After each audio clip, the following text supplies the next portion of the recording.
స్తుతి పాడేదానే ప్రతిదినము స్తుతి పాడుటే నా అతిశయము ధవళవర్ణుడా మనోహరుడా రత్నవర్ణుడా నా ప్రియుడా ధవళవర్ణుడా మనోహరుడా రత్నవర్ణుడా నా ప్రియుడా స్తుతి పాడేదానే ప్రతిదినము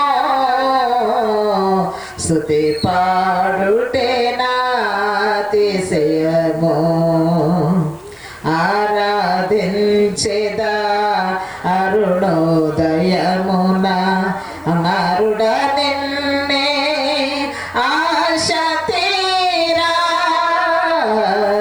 ఆరాధించేదా అరుణోదయమున అమరుడ నిన్నే ఆశ తీరా ఆశ్రిత జన పాలక ఆదుకో నా స్తుతి మాలిక ఆశ్రిత జన పాలక ఆదుకో నా స్తుతి మాలిక ధవళవర్ణుడా మనోహరుడా రత్నవర్ణుడా నా ప్రియుడా స్తుతి పాడేదానే ప్రతిదినము స్తుతి పాడుటే నా అతిశయము ఏమని పాడేదా దేవా ఏమని పొగడేదా ప్రభువా ఏమని పాడేదా దేవా ఏమని పొగడేదా ప్రభువా ధవళవర్ణుడా మనోహరుడా రత్నవర్ణుడా నా ప్రియుడా స్తుతి పాడేదానే ప్రతిదినము స్తుతి పాడుటే నా అతిశయము మతిలేని నన్ను శృతి చేసినవే మృతి నుండి నన్ను బ్రతికించినావే మతిలేని నన్ను శృతి చేసినవే మృతి నుండి నన్ను బ్రతికించినావే నీలమలై పాడెదా దేవా నా పతివని పొగడెదా ప్రభువా నీలమలై పాడెదా దేవా నా పతివని పొగడెదా ప్రభువా ధవళవర్ణుడా మనోహరుడా రత్నవర్ణుడా నా ప్రియుడా స్తుతి పాడేదానే ప్రతిదినము స్తుతి పాడుటే నా అతిశయము అందరికీ వందనాలు. ఒకసారి ఈ యొక్క సమయంలో ఒక నీతిమంతుడైన భక్తుల గురించి నేను మీతో మాట్లాడాలనుకుంటున్నాను. చాలా మంది నీతిమంతులు మాట్లాడుతున్నాను. అందరికంటే గొప్ప నీతిమంతుడు మా తండ్రి అయిన దేవుడు, ప్రభువైన యేసుక్రీస్తు వారు. వారి అడుగు జాడలో నడవడానికి మార్గదర్శకులుగా ఆమోగు లాంటి, అలాగే దానియేలు లాంటి, అబ్రహాము లాంటి, నోవహు లాంటి నీతిమంతులు దేవుడు నా ముందు వారి జీవితాలు నాకు ఆదర్శం. కాబట్టి మనందరం కూడా క్రీస్తు ప్రభు వారి పేరు పెట్టుకుని క్రైస్తవులుగా పిలువబడతాం. క్రైస్తవుడు అంటే అర్థం మా చిన్నతనంలో మీరే కులం అంటే మేము క్రైస్తవులు అన్నమాట. సరైన జ్ఞానం లేని పరిస్థితులని కదండి. నా వయసులో ఉంటే తెలుసుంటాడని ఈ తరం వాళ్ళకి తెలియదు. పొలబడితే మేము క్రైస్తవులు అన్నాడు ఈజీగా. అంటే ఒక 2 కులాలకు మాత్రమే సంబంధించింది అనేది లోన మనకు కూడా ఉండేది. కానీ ఇవాళ అన్ని జాతుల్లో నుండి, అన్ని మతాల్లో నుండి, అన్ని తరగతుల్లో నుండి దేవుడు అనేకులను క్రైస్తవులుగా మార్చుతూ ఉన్నాడు. ఎంత గొప్ప దేవుడు అండి మన దేవుడు. ఒకరికే దేవుడు కాదు ఆయన, ఒక జాతికి దేవుడు కాదు ఆయన. ఆయన అందరికీ ప్రభువై ఉన్నాడు. క్రైస్తవుడు అంటే ఈ దినాన పరిశుద్ధుడు, క్రైస్తవుడు అంటే ఈ దినాన నీతిమంతుడు అన్నారు కదండి.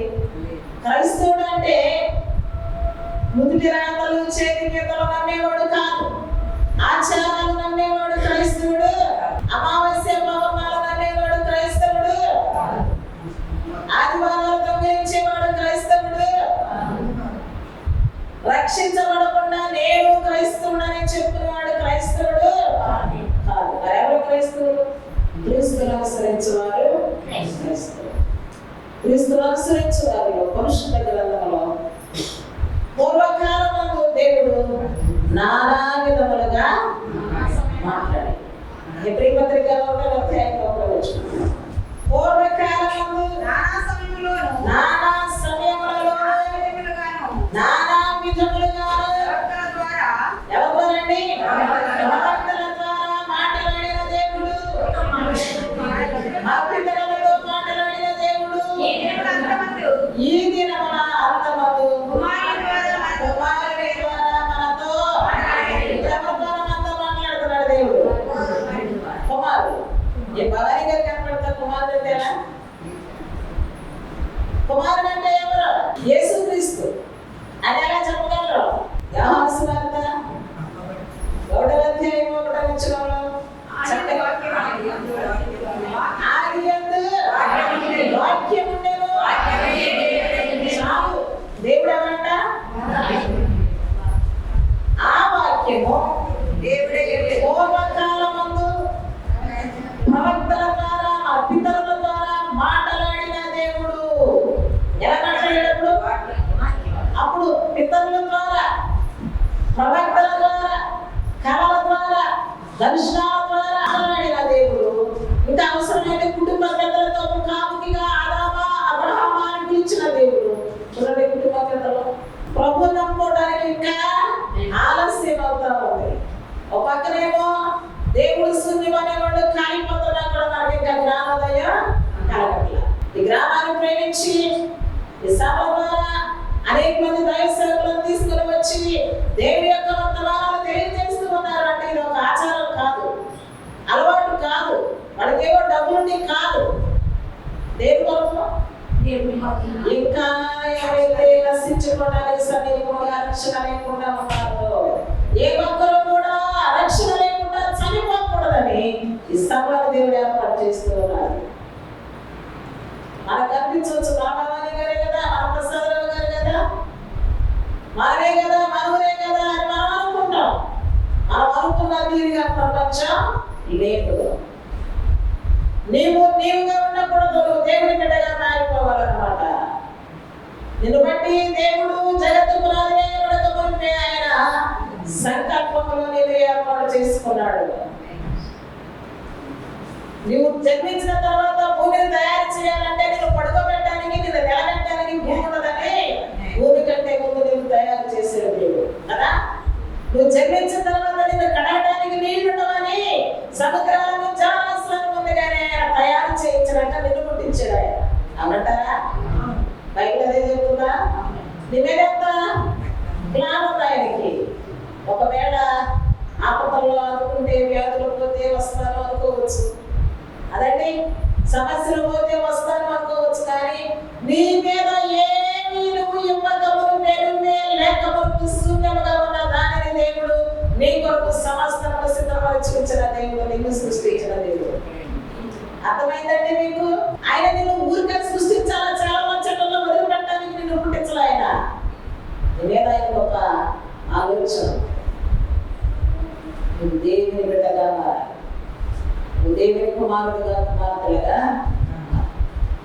ఎఫెసీ పత్రికలో రాయబడింది 1వ అధ్యాయము 6వ వచనం. ప్రియని యందు తాను ఉచితముగా మనకు అనుగ్రహించిన తన కృప మహిమకు కీర్తి కలుగునట్లు కీర్తి కలుగునట్లు తన చిత్త ప్రకారమైన తన చిత్త ప్రకారం దయా సంకల్పము చొప్పున యేసుక్రీస్తు ద్వారా యేసుక్రీస్తు ద్వారా తన కుమారులుగా స్వీకరించుటకై మనలను ముందుగా తన కోసము ఎవరి కోసమండి?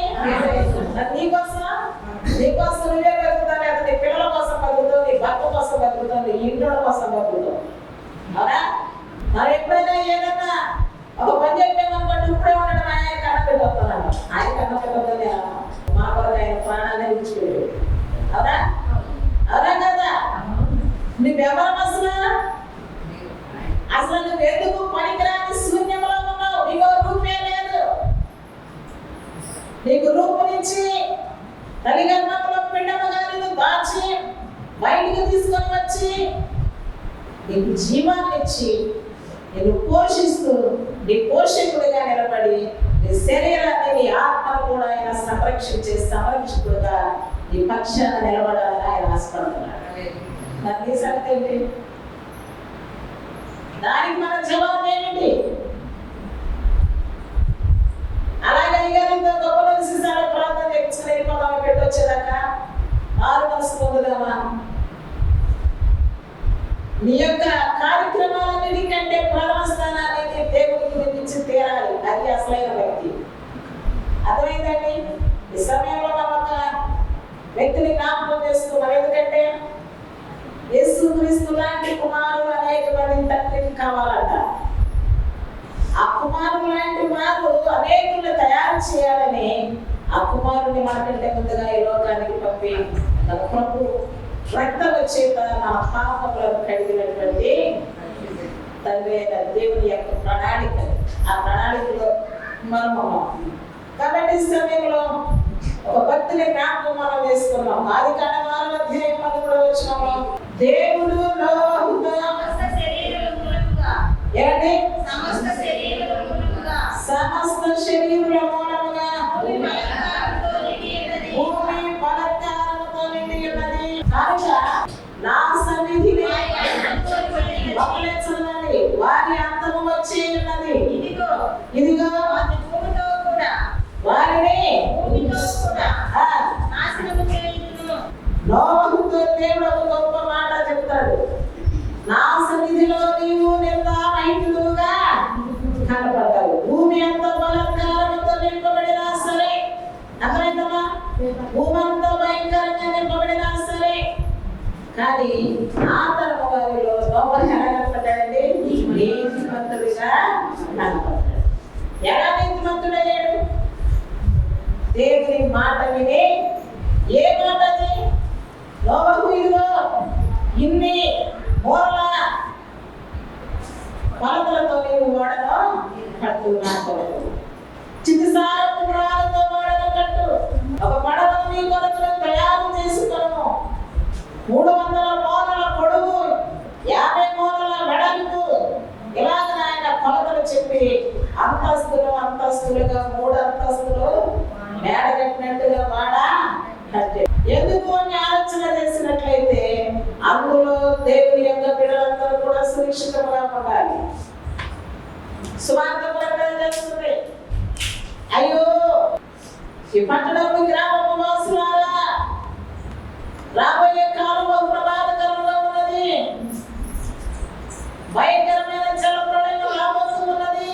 బలత్కారంతో నింపబడినటువంటి ఈ పట్టణాన్ని నేను చూస్తున్నాను. నా కోపం రగులుకుంది. కాబట్టి సువార్తను నమ్మండి, సువార్తను వినండి, రక్షణ పొందండి అని ఎన్ని సంవత్సరాలు బాధేసాడండి? 120 సంవత్సరాల్లో ఒక్కడన్నా రక్షణ పొందాలన్న ఈ గ్రామం ఉండకూడదు. ఇక్కడ మీరందరూ ఎక్కువ మంది రక్షణ పొందిన వారు ఉన్నారని నేను అనుకుంటున్నాను. ఇంకా రక్షణ పొందని వారు ఎవరైనా ఉన్నట్లయితే మీరు ఈ యొక్క సభలలో దేవుని యొక్క వాక్యం విని రక్షణ తీర్మానాన్ని పొందవలసిందిగా నేను ప్రభు పేరట మనం చేసుకోవాలా.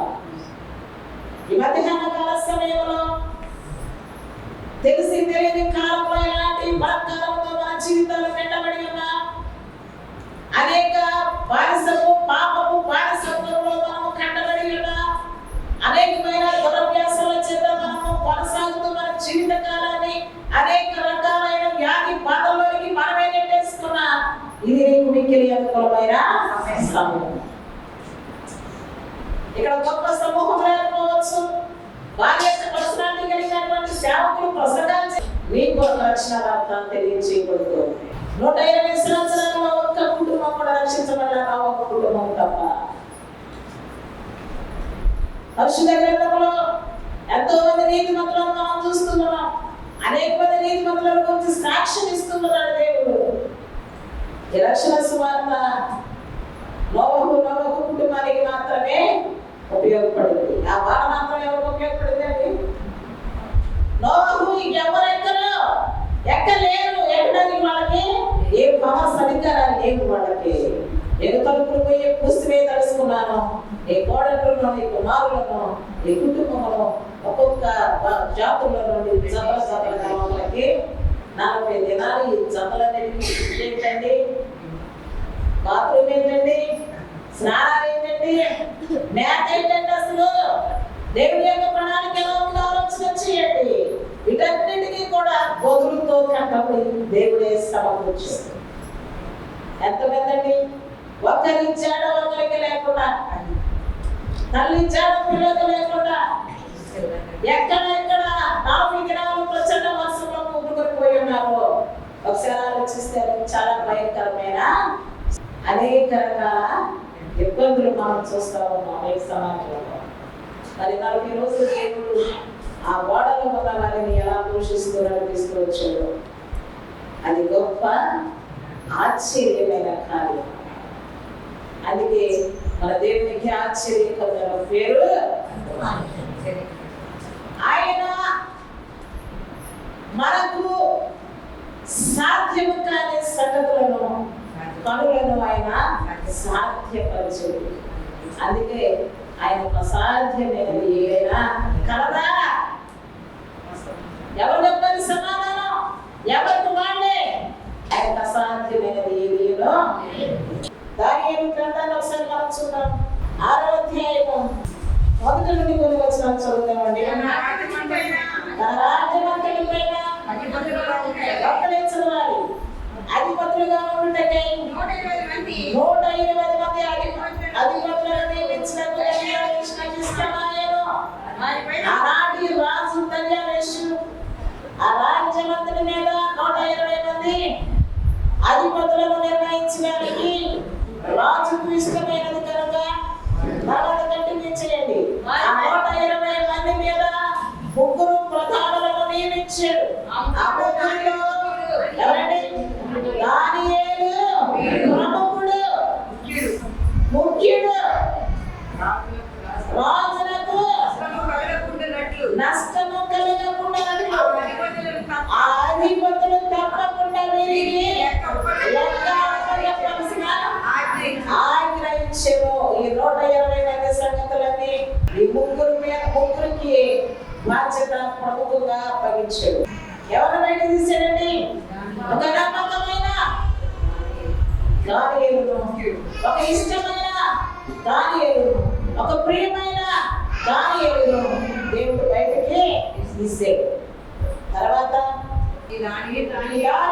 శ్రేష్టమైన దేవుడికి అతి శ్రేష్టమైన బుద్ధి. ఇది నాలో నాకు ఒక చింత అండి. అందరూ కూడా ఈ ఒంటి మీద జబ్బులనే, ఈ ఒంటి మీద ఉన్నటువంటి బాధల్ని బలహీనతల్ని ఎదుగుతున్నారు, కానీ బుద్ధి కొండ జబ్బులు మాత్రం ఎవరు చెప్పట్లేదు. అతి శ్రేష్టమైన బుద్ధి గల వాళ్ళందరిలో కూడా మంచి శ్రేష్టమైన బుద్ధి ఘనమైన తెలివైన దేవునికి ఇష్టమైన బుద్ధిని సంపాదించుకున్నారు ఆయన. మనం కూడా సేవకులకి చాలా బుద్ధి గల వాళ్ళ కనపడతాం. ఒకసారి ఈ మీటింగ్ అయిపోయినా మనకి కనపడదా బుద్ధి? 57 సంవత్సరాల్లో దేవుడు గొప్ప ఆరోగ్యాన్ని నాకు ఇచ్చాడు. ఏ విధమైనటువంటి బలహీనతలు లేవు. ఈ కొన్ని టెన్షన్లు, కొన్ని పనులు, ఒత్తిడి, ఈ సేవ భారం ఇవన్నీ నాకు తలుపుకు రవ్వట్టుకోవచ్చు. ఆ బీపీ అయింది ఇప్పుడు తీసుకోవాలా అయినా బీపీ సెంటెన్స్ వినాలా కనబడుతున్నా. బీపీ టాబ్లెట్ కన్నా నేను ప్రసంగం వేయడమే ముఖ్యం. అంతేనా? నా ఇంకా విధానం అయితే తీరుబడి ఉన్నప్పుడు వేసుకుంటా ఉంటాను. అప్పుడు గుర్తొస్తుంటాను. అప్పుడు అనుకుంటా పెళ్లి చేసుకుంటా, ప్రభా ఇది లేకపోయినా నన్ను అద్భుతరీతిగా వాడుకుంటున్నావు. కిలోమీటర్లో బండి తోలిస్తా ఉన్నావు. నా పనులే చేసుకోవడానికి నువ్వు నాకు శక్తిని ఇస్తా ఉన్నావయ్యా. ఎంత గొప్ప దేవుడు అయ్యా. మీరు ఎక్కడ తిందాంతో ఆరోగ్యమో అందరికీ ఉందా? నమ్మకస్తులందరికీ ఉందా? శ్రేష్టమైన బుద్ధి గల వారందరికీ ఉంటది. అందరూ కూడా మన బుద్ధిని మార్చుకోవలసినటువంటి అవసరం ఎంతో ఉంది. ఈ దానిలో ఉన్నటువంటి ఒక గొప్ప అర్హత, గొప్ప నీతి. తన యొక్క బుద్ధి ఎలా ఉందంట? అతి శ్రేష్టమైన బుద్ధి గలవాడై ప్రధానులలో అధిపతులలో ప్రఖ్యాతి నొందెను. ఎవరెవరిలోనండి? చూసారా? ఒక రకంగానే చెప్పాలంటే నాన్నదమ్ములు ఎక్కడో ఉంటారండి. నేను ఎంతే ఉన్నా. దేవుడు నన్ను ముందు రక్షించుకున్నాడు. అందరు గవర్నమెంట్ ఉద్యోగస్తులు. ఎప్పుడు వాళ్ళ వెనకాల నేను పోరాడుతూ ఉండేదాన్ని. అది ఆదివారం ప్రార్థన దేవుడు మనకు ఉద్యోగాలు ఇచ్చాడు. ఈ ఉద్యోగం లేక, ఈ అన్నం లేక ఇబ్బందులు పడుతూ ఆ చదువుకున్న సర్టిఫికెట్లు తీసుకుని ఆఫీసుల చుట్టూ తిరిగే వాళ్ళు ఎంతో మంది దినాలు ఉన్నారు. నేను పిలిచి దేవుడు ఉద్యోగం ఇచ్చాడు. ఒక్కరోజు దేవుడికి నాకు ఒక సంవత్సరానికి దేవుడు 365 రోజులు ఇచ్చాడు. వారాలు ఏంటండి? 52 వారాలు ఇచ్చాడు. నెలకి 4 వారాల్లో 100 వారం దేవుడు 3 నువ్వే తీసుకో. రోజుకి 24 గంటల సమయాన్ని ఇచ్చాడు. 2 గంటల దేవుడు మిగతా 22 గంటలు తీసుకో. అంత నీ హక్కే. నాకు లాగా మనకి జ్ఞానోపదేశం చేస్తా ఉన్నాడు. అయినా మనం ఏమనుకుంటామండి? మనం పూర్తిగా ఎప్పుడు వస్తుందంటే తిరిగా మన ఆరోగ్యం అంతా క్షీణించాక, చూపంతా పోయాక ఎక్కడ చదువుతా క్షేమకరమైన దినాలు ఉండగానే, ఆరోగ్యవంతమైనటువంటి పరిస్థితులు నీకు ఉండగానే నిన్ను సృష్టించిన సృష్టికర్తను జ్ఞాపకమునకు ప్రఖ్యాతి కాల్చినటువంటి నీవు నిండారుగా దేవుని నీతో నింపుకుంటే, నిండారుగా నీ దేవునితో నువ్వు సహవాసం కలిగి నీ బుద్ధిని బాగు చేసుకుంటే నీకు ఒక ప్రఖ్యాతిని దేవుడే ఇవ్వబోతాడు. ఊరికే వచ్చేస్తాయా? రాష్ట్రాల మీద ఒక మూట కట్టేసి అక్కడ పడేసి అయ్యారు ఈ మూటలు తీసి ఒక్కొక్క మీరే చూసి ప్రార్థన లేదు. ఒక్కొక్క అంశంలో మీరే నాకు ఇదిగోండి స్లిప్, ఈ స్లిప్ చూసి మీరే ప్రార్థన చేయండి. మరి మీరెక్కడ?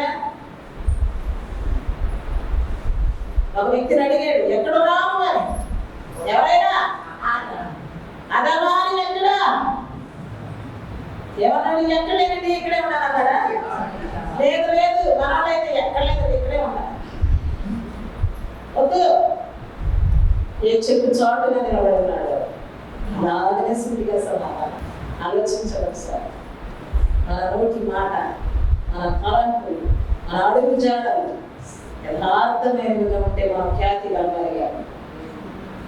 దేవుడు మనకు ఖ్యాతిని ఇస్తాడు. ఈ ముగ్గురులో ఈ యొక్క దానియేలు ప్రఖ్యాతిగాంచినటువంటి వ్యక్తిగా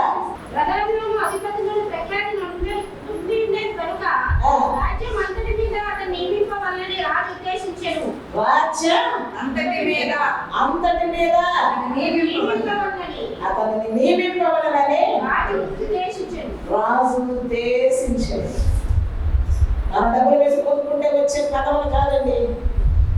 మనం ఇంకేదో జనాలు పోగు చేసుకుంటే వచ్చే పదవులు, ఖ్యాతులు మన వద్దు.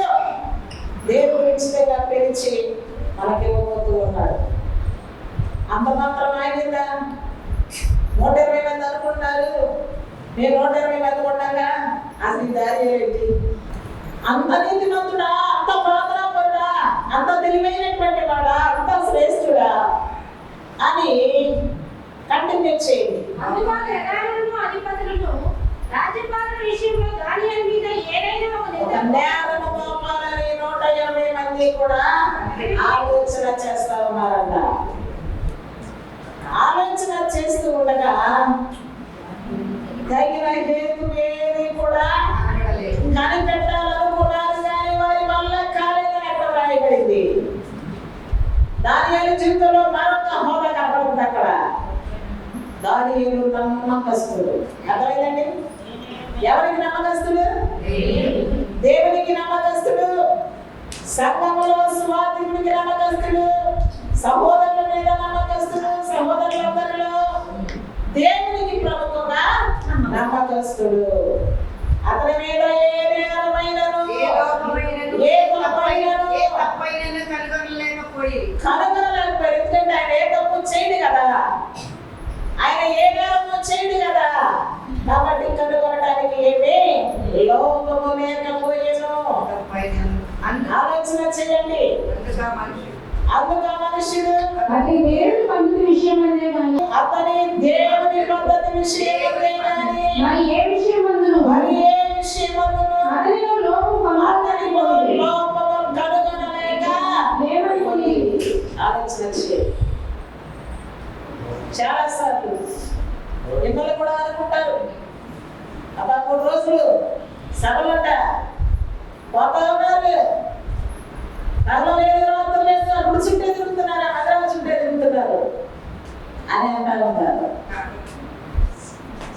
ఏదో ఒక లోపం, ఏదో ఒక నేరం ఆ నేరం లోపానికి చూస్తూ ఉంటారు.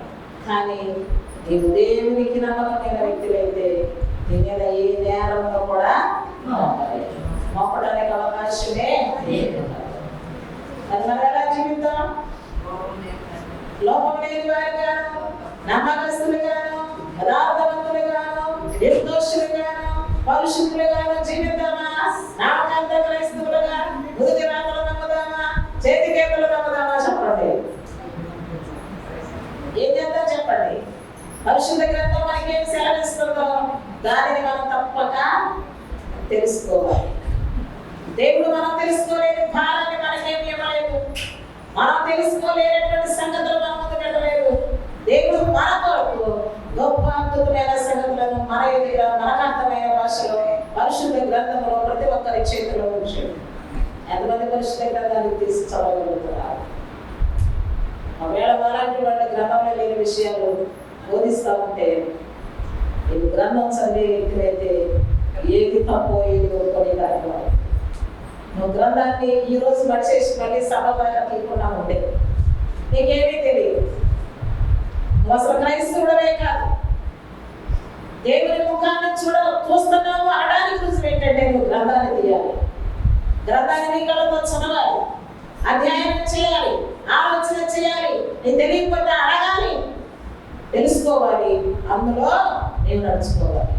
2025 సంవత్సరం 2వ నెల మొదటి దినాన్ని దేవుడు మనకి ఇచ్చాడు. ఎందుకు ఇచ్చాడో తెలుసా? ఎంతో మంది మనకంటే బలవంతులు, ఎంతో మంది మనకంటే పనులు, ఎంతో మంది మనకంటే తెలివైనటువంటి వారు ఉన్నారు. ఎంతో మంది వారిలో నుండి దేవుడు కొందరిని పిలుస్తూ ఉంటాడు, రాణిస్తూ ఉంటాడు. కాబట్టి ఏ కొంచెం సమయం నా దేవుని తెలియజేయడానికి నేను సక్సెస్. ఈ నిమార్పుడి గ్రామంలో ఇంకా ఈ దూరం నుండి వింటున్న సహోదరులు ఎవరైనా కూడా యేసుక్రీస్తు గురించి ఇంకా తెలుసుకోవాలని ఆశ ఉన్నట్లయితే ఉన్నటువంటి సోదరయ్య గారిని మీరు సంప్రదించండి, సత్యవాక్యాన్ని గ్రహించండి, సత్యదేవుని నమ్మండి, రక్షణ పొందాలని, రక్షణ పొందకుండా ఏ ఒక్కరు కూడా మరణించకూడదని నేను మిమ్మల్ని కూడా ప్రేమపూర్వకంగా వేడుకుంటూ ఈ యొక్క వాక్య భాగాన్ని నేను ముగిస్తూ ఉన్నాను. మీ అందరికీ వందనాలు, చిన్న ప్రార్థన చేస్తున్నాను. దయగల తండ్రి, పరిశుద్ధుడా, ఈ పరిశుద్ధమైన శ్రేష్టమైన నామాలు బట్టి నీకే వందనాలు, స్తోత్రాలు చెల్లిస్తూ ఇది నాకు ఇచ్చినటువంటి యొక్క సువార్త ప్రకటించడం ఈ గ్రామంలో ఈ సంఘంలో ఈ సత్యవాక్యాన్ని విని అనేక రక్షణ పొందడానికి సహాయం చేయండి. ఇప్పుడు ప్రయాసపడుతున్న సువార్తిని మీరు దీవించి అనేక అపాయముల నుండి బాధల నుండి తప్పించి బ్రతికించి ఈ యొక్క 2025 సంవత్సరం సభ ఏర్పాటు చేసుకున్నాం. ఇది వందనాలు స్తోత్రాలు. ఇక్కడ ఇదివరకు బోధించినటువంటి స్వార్థులందరినీ దీవించండి, సంఘాన్ని దీవించండి, గ్రామాన్ని దీవించండి, సంఘం నాటి క్షమాభివృద్ధి ఉన్నట్లుగా సహాయం చేయండి. దీవెనలు ఇస్తున్నాము, వేడుకొంచున్నాము. అందరికీ వందనాలండి.